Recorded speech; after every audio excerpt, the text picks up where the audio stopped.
Under the cool shade of the Bodhi tree, the Buddha sat silently, his eyes resting gently on the horizon. A weary disciple approached, burdened by the turmoil in his heart, his steps heavy with anguish. "Master," the disciple began, his voice trembling, "resentment consumes me, and I cannot find peace. Please guide me." The Buddha looked at him with serene compassion, his voice soft as a flowing stream. "Bring me a stone," he said, "one as heavy as your heart feels now. Let it symbolize your burden." The disciple nodded and left, searching for a stone that reflected the weight of his turmoil. "Do you see the roots of the lotus?"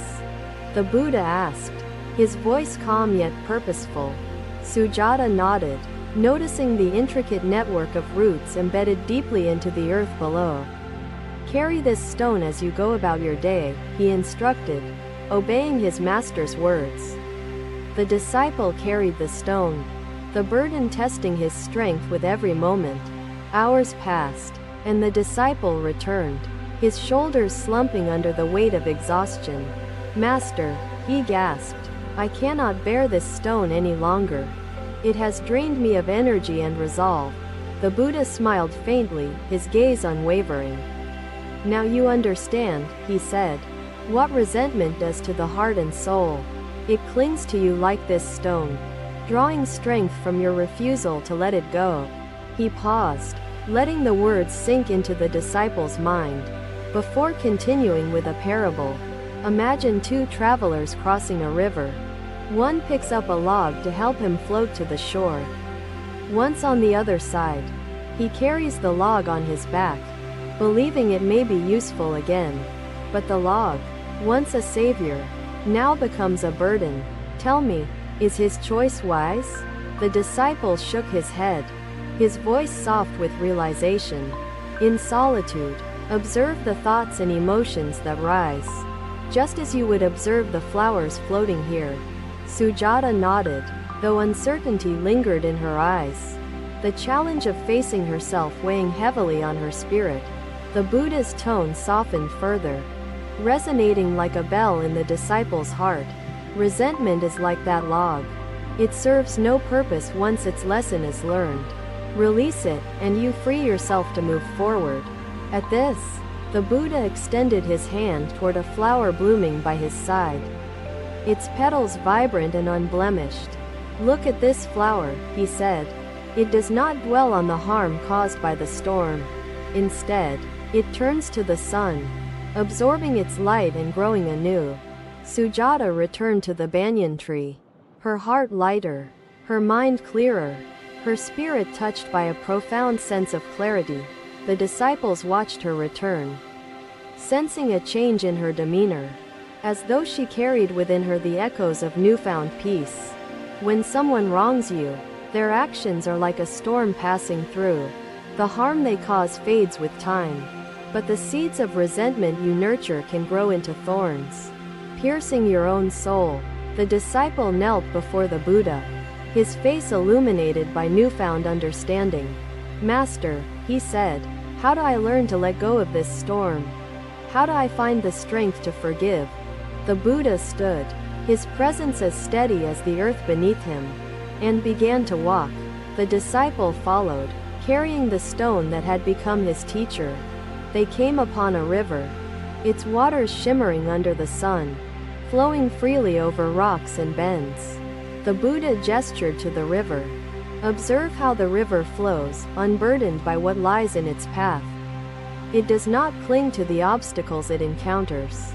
It simply moves around them, continuing its journey toward the ocean. Forgiveness is like the river, a release that allows your life to flow unhindered." The disciple's eyes followed the currents, his heart resonating with the metaphor. "But, Master," he asked, "what if the wrong done is too great, too painful to forget?" The Buddha turned to him, his eyes reflecting the depth of his wisdom. "To forgive does not mean to forget or condone," he said. "It is to free yourself from the chains of anger and pain. Imagine drinking poison and expecting your enemy to suffer. Resentment is that poison, and forgiveness is the antidote." The disciple's grip on the stone loosened as the Buddha's words sank deeper into his being. "Master," he whispered, "I see now the weight I carry is my own. How do I begin to forgive?" The Buddha knelt by the riverbank, tracing circles in the sand with a steady hand. "Begin with understanding," he said. "Those who harm you act from their own suffering, ignorance clouding their judgment. When you see their pain, your anger dissolves, replaced by compassion." He paused, lifting his hand to wipe the circles away, leaving the sand smooth once more. Forgiveness smooths the ripples of resentment in your heart, allowing peace to return. It is an act of liberation, not for the other, but for yourself. The disciple released the stone, watching as it fell into the river, its weight disappearing into the flow. Relief washed over him, a lightness filling the space where resentment once dwelled. "Master," he said, his voice filled with gratitude, "your teachings have shown me the path to freedom. I will strive to forgive and find peace." The Buddha placed a hand on the disciple's shoulder, his touch a grounding force. "Forgiveness is a practice," he said, "not a destination. With each breath, let go of the burdens that hold you back. You will stumble at times, but each effort brings you closer to enlightenment." As the disciple walked away, his heart lighter than it had been in years, the Buddha returned to his seat beneath the Bodhi tree. The stone lay forgotten on the riverbed, a silent testament to the disciple's journey toward inner peace. Another day, under the still shade of the Bodhi tree, the Buddha sat as disciples gathered for his teachings. A quarrel arose between two disciples, their voices loud with anger, each unwilling to forgive the other. One disciple turned to the Buddha, his face flushed with frustration, and said, "Master, he has wronged me and refuses to admit his fault. How can I forgive?" The Buddha looked at both disciples with gentle eyes, his gaze calming the storm brewing between them. He began to speak, his voice soft yet profound. "Imagine two birds entangled in a net. Each struggles to free itself, only tightening the net further." Ananda bowed deeply, the weight of understanding filling the space left by previous doubts and fears. The disciples gathered once more beneath the banyan tree, sensing a change within Ananda's demeanor. His movements lighter, his gaze clearer. "Forgiveness," the Buddha continued, "is the blade that cuts the net, setting both free from the entanglement of resentment. Without it, neither escapes." The Buddha sat silently, his gaze resting on Ananda, knowing that transformation begins not with perfection but with recognition of truth.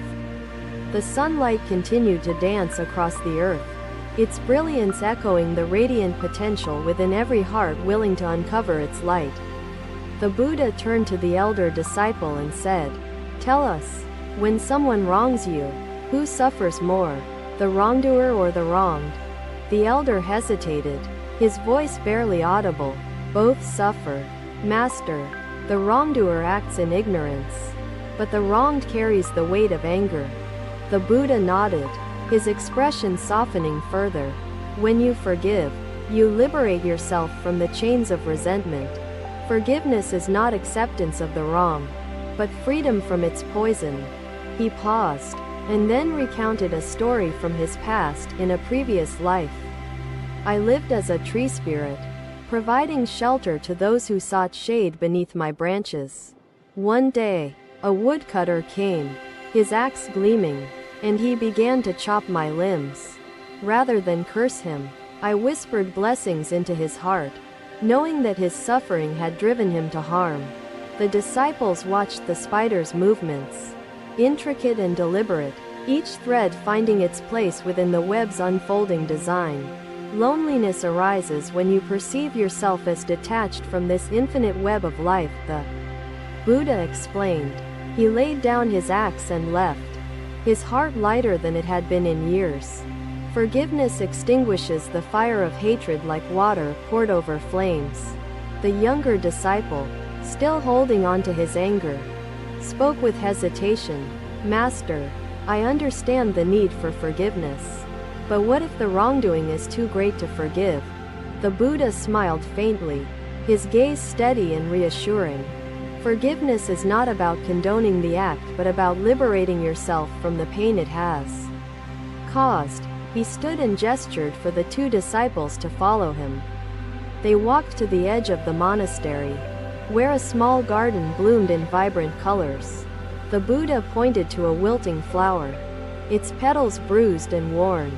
This flower has been trampled upon, yet it does not dwell on the harm done to it.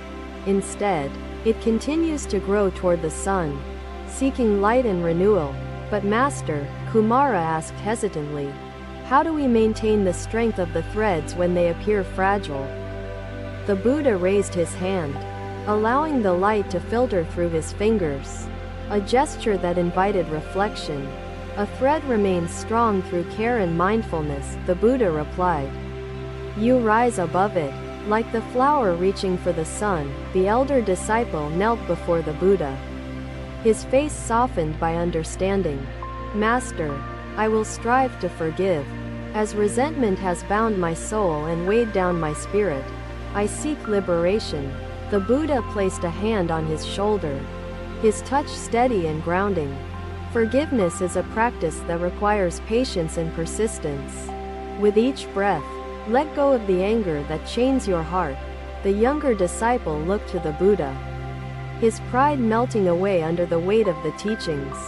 Master, I see now that holding on to resentment poisons me. I wish to learn the path of forgiveness. The Buddha nodded and motioned to the garden, its flowers swaying gently in the breeze. Forgiveness is like tending this garden, he said.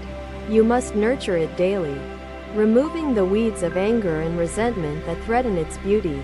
In doing so, you allow love and compassion to bloom. As the disciples left the garden, their hearts lighter than before, the Buddha returned to the Bodhi tree, his presence radiating peace. The quarrel faded into memory, replaced by the harmony born from his teachings. Forgiveness spread through the monastery, its essence transforming every corner into a haven of tranquility. Another day, under the vast canopy of the Bodhi tree, the Buddha sat in quiet reflection, his presence radiating tranquility. A disciple approached hesitantly, his face marked by sorrow, seeking solace from the Master. Blessed One, he began, his voice trembling, how do you remain serene amidst insult, anger, and turmoil in this world? The Buddha opened his eyes slowly, his gaze steady as the flowing river, and replied softly, the peace you seek comes not from external silence but from the harmony within your heart. Let me show you the way. The Buddha gestured for the disciple to sit beside him, pointing toward the morning sky where clouds drifted silently. Consider the clouds, he said. They pass without clinging to the sky, leaving no trace behind. Such is the nature of resentment. The disciple watched the clouds, their impermanence becoming a reflection of his own burdens. Blessed One, he asked, why do anger and resentment linger when their source fades like the passing clouds? The Buddha took a deep breath and began his teachings. Anger takes root in ignorance and grows through misunderstanding. By understanding impermanence, you dissolve its hold on your soul. He turned to a patch of dry earth nearby and traced lines in the dust, creating shapes that danced in the wind. Each insult is like dust scattered by the wind. When you do not cling to it, it settles and disappears. The disciple's heart stirred as the Buddha continued. A man may insult you, believing his words are arrows, but the arrows only pierce if you embrace them as truth.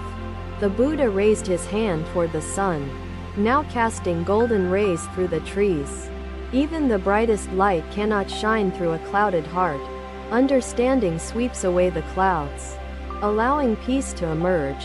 The disciple asked, his voice filled with curiosity, Blessed One, how do we cultivate understanding when resentment blinds us to compassion? The Buddha gestured to a small bird perched nearby, singing softly. Listen to this bird. It sings not for reward but as an expression of its being. Understanding arises from embracing interconnectedness, he continued, his words resonating with wisdom. When you meditate on the suffering of others, you see beyond your pain and feel compassion for their struggles. The disciple bowed his head, pondering the Buddha's teachings, but his sorrow persisted. Blessed One, can understanding alone truly dissolve the bitterness in our hearts? The Buddha stood and beckoned the disciple to follow him to the monastery gardens. A fountain bubbled there, its waters cascading with gentle beauty. Observe the fountain, the Buddha said. It flows freely, always giving without asking, its waters cleansing what they touch. Understanding and compassion are like this fountain. The disciple knelt beside the fountain, allowing the water to touch his hands. Its coolness brought relief, and he felt a flicker of peace. The Buddha spoke further, his voice steady as the fountain's flow. When you forgive, you cleanse your heart of the bitterness, replacing it with love that flows outward to all beings.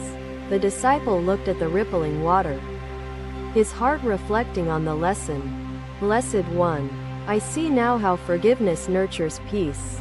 But what of those who continue to harm us?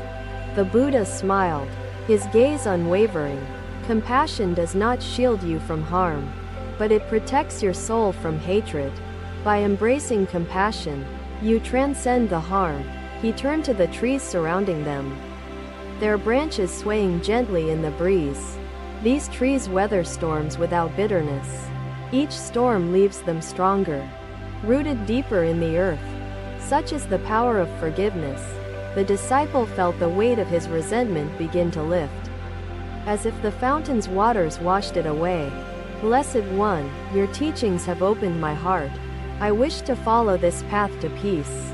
The Buddha placed a hand on the disciple's shoulder, his touch grounding and reassuring. Forgiveness and understanding are practices, not destinations. Each day brings opportunities to renew your commitment to compassion and peace. He led the disciple back to the Bodhi tree, where silence embraced them like a comforting shawl. The disciple sat beside the master, his heart lighter than it had been in years. Together, they watched the clouds drift and dissolve, symbols of impermanence. The monastery resonated with the essence of the Buddha's teachings, its serenity spreading through the hearts of all. Forgiveness flourished like the vibrant flowers in the garden, its beauty illuminating the path to enlightenment. He gestured to me to join him under the shade of the trees. His gaze was steady, like a lighthouse guiding lost ships. Thank you for watching. Buddha's teachings are always with you. Subscribe to our channel and we will see you in the next video.